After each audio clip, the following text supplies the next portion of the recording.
the scripts and in terms of the characters, it was very interesting watching this film now, having not watched it for a long time, and thinking about like points of identification. I remember Shade being like a really cool heroine, and now I'm like more interested in Nora's kind of cutting one-liners.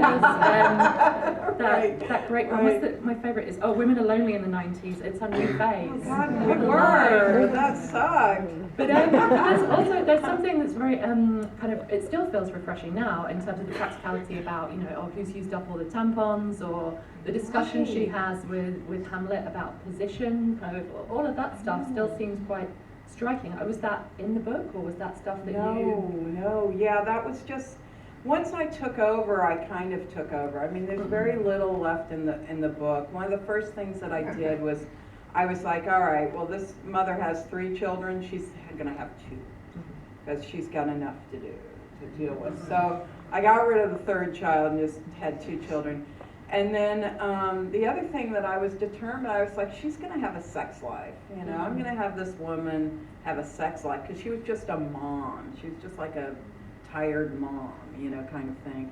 And then the other thing was, I wanted to, you know, I didn't understand in the book and in the first draft of the script, Trudy was like, both like the town whore and the most popular girl in the world. And I was like, well, no, that can't be it, you know? I mean, she can't be both. I mean, you know, she's either the popular preppy girl or she's, you know, the slut. And if she's that, then I want to talk about that, you know? I want to see what, is this by choice? Is this acting out? Is something else going on?